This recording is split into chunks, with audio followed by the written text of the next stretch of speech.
What's going on, everybody? Welcome to Knicks Latest. I am your host, Josh Rodriguez. We are a new Knicks YouTube channel that is going to be bringing you New York Knicks news, headlines, scores, gossip, rumors, all that good stuff throughout the season, on and off season. Channel dedicated to our favorite team, the New York Knicks. We're going to be cheering on the New York Knicks. We're going to be a positive community. We will critique when needed. This isn't going to be just a homer all the time. Things are great. No, we're going to talk realistically about the New York Knicks. We're going to celebrate the New York Knicks. We're going to critique the New York Knicks, but it's going to be a great time. So if you like, follow me on all social media platforms at Josh_Rodriguez_. I want to take your comments on Instagram. I want to take your comments on Twitter. And I want to use them on the show. Your comments on YouTube, so make sure you like, make sure you comment below. I want to take those comments and I want to feature them on a segment throughout the show, on almost every show. I want to make sure that you feel as a part of the show as I am. I want to build a community here. I don't want this to be just me coming on and rambling for 10 minutes. I want to meet people. I want my fellow Knicks fans to join me on this quest for our third championship, because for the first time in a long time, the Knicks are a premier franchise in the NBA. Second straight season with 50 wins. That is something to be proud of. That is a fantastic thing and a fantastic accomplishment for an organization. And I know you have organizations like the Celtics and the Lakers and the Warriors laughing at that right now, but who cares, right? It has been a long road for the New York Knicks back to respectability. We've had years where we're flashes in the pan. That one year with the 54 wins with Melo, flash in the pan, nothing came of that. But for the first time in a really long time, the Knicks are a formidable franchise in the NBA and here to stay for a long time. And that's something to celebrate, Knicks fans. We're going to be around for a while. Whether or not we win the championship this year, we're going to be around for a while. And that leads me into this weekend. The Knicks beating both the Hawks and the Phoenix Suns. They go 2-0 on the weekend. Two games that, admittedly, they should have won, but I was nervous about. And I shouldn't have been nervous, right? The Knicks all season have beaten teams they should beat. But the Hawks have been giving the Knicks fits all season. And I know they're a different team, right? I know they gave away DeAndre Hunter on the deadline. Bogey went to the Clippers. But Ricochet has been playing better. Trae Young is still Trae Young. And Dyson Daniels is still the same defensive of the year candidate that has, I don't want to say locked down Jalen Brunson, because he hasn't locked down Jalen Brunson, but he made his life more difficult. Now, Jalen didn't play against the Hawks, but you still got that man. You still got that man. And the Knicks, honestly, it was a game where I didn't doubt for 1 second they were going to win once I was watching it, which is very encouraging. And then to come back the next day on a back-to-back where the Knicks normally don't play well. The Knicks have not been good on back-to-backs this year. And to beat the Phoenix Suns by double digits, a game where, the Suns hung around, but the Knicks ultimately pulled it out, is very encouraging. They get Jalen back. They get Cam back. They get Deuce back. I think we saw our playoff rotation last night at the Garden, and that's something we'll get into as well going forward. But 2-0 on the weekend, as good as a weekend as you can ask for a Knicks fan, and one of the reasons, actually the main reason for me, is because of OG Anunoby. Oh my God. What are we watching, Knicks fans? What is this? What do you make of this? Let me know in the comments section. What is this? This is real, right? Like, this is something that we can count on for the rest of his contract. His game has went.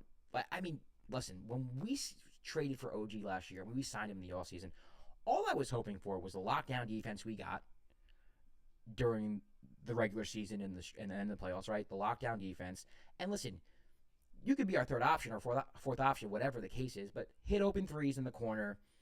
Occasionally make something happen in the half court if we need, if you have a mismatch, if you see something.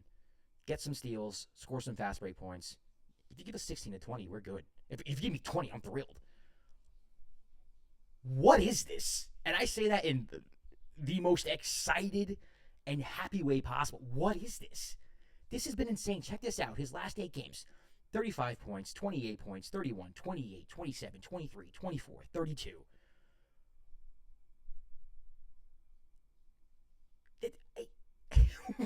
And it's the way he's scoring the basketball, too, right? It's in the half court, getting low, ripping through. Euro stepping through the lane, finishing, dunking on people, exploding by people, hitting step back threes in people's faces. It's not just like he just so happens to be open in the corner and he's hit. No, like he's doing everything. It is incredible. It is incredible to watch. And if the Knicks are getting this OG Anunoby in the playoffs, it changes so much about how I think this team is going to fare in the playoffs. Now, would I put them over the Celtics or Cavs? I don't know. But if you were to ask me 2 weeks ago, do I think the Knicks have a shot against the Celtics or Cavs? I would have said, no, I don't. I think the East is Celtics, Cavs, whatever order you want to put it in. And then the Knicks start that next tier, right? So you have the Celtics, Cavs, championship contenders, Eastern Conference contenders, and the Knicks, who, let's be realistic, aren't going to beat the Cavs, aren't going to beat the Celtics in a 7-game series. Now, they haven't beat either team this year. They play the Celtics Tuesday, tomorrow, which I'm excited to see. A great litmus test. I hope the Celtics actually play their players and the Knicks play their players. But they play the Celtics tomorrow in a game what I think, if the Knicks can show me, and I don't know how they're going to do this. This is why I don't believe in them. But if they can show me that they can guard the pick and pop, they can guard the perimeter against the Celtics, and we get this OG Anunoby against Boston, we're having different conversations on the show. I know the show just started, but we're having different conversations. But overall, just a fantastic weekend if you're a Knicks fan. You go 2-0. You beat teams you're supposed to beat. The Knicks seem to be, they're not peaking yet. I wouldn't say they're playing the best basketball of their season, but they seem to be playing better. They seem to be more cohesive on the offensive end.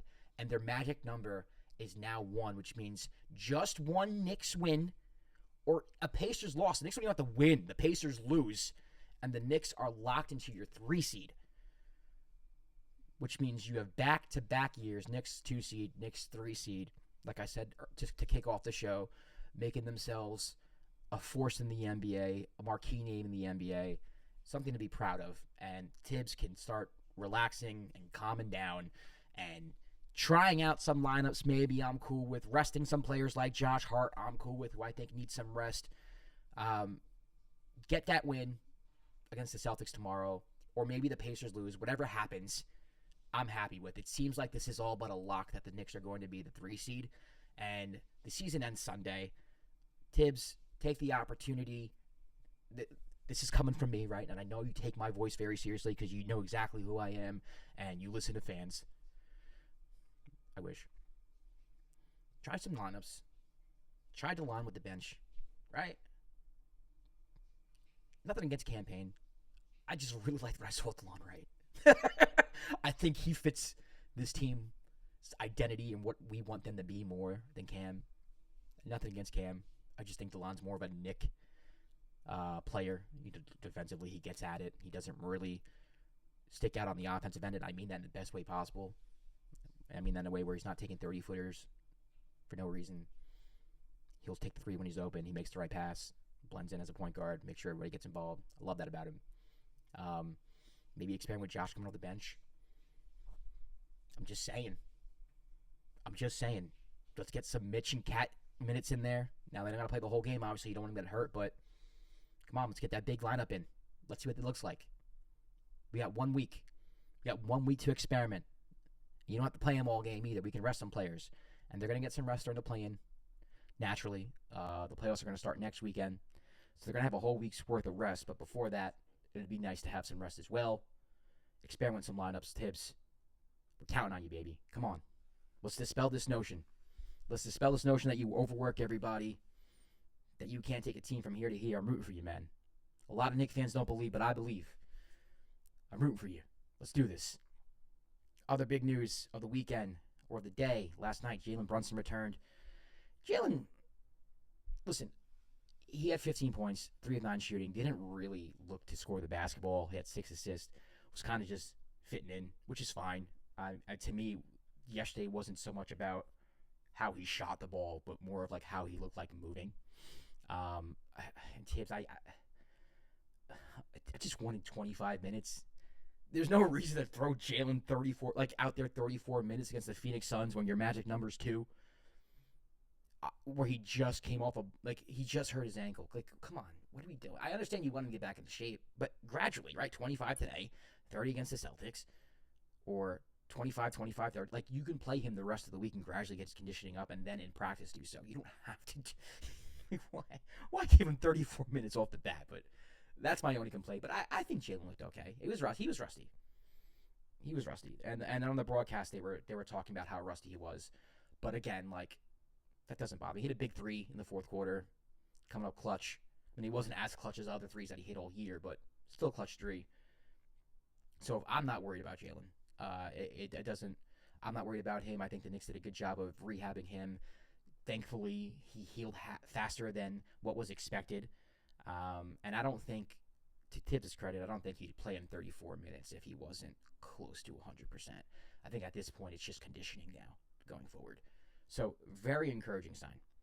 Very encouraging weekend for the New York Knicks. We're still trying to figure out what OG Anunoby is. Please, like, hit me up with what you think it is, because I would love to know. We actually should have a contest about that.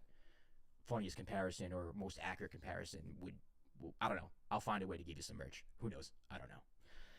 All right, well, that's going to do it. Listen, I'm Josh Rodriguez at Josh_Rodriguez_. We are a new show, Knicks Latest. Please make sure you like. Please make sure you subscribe. Like I said, I'm glad to come on here, talk for 10 minutes, give you some updates and all that good stuff, but I really want to interact with y'all. So make sure you drop some comments. Follow the page on social media once we get that going. And I'll see you tomorrow when we preview Knicks Celtics. All right? Take care. See you then. Peace.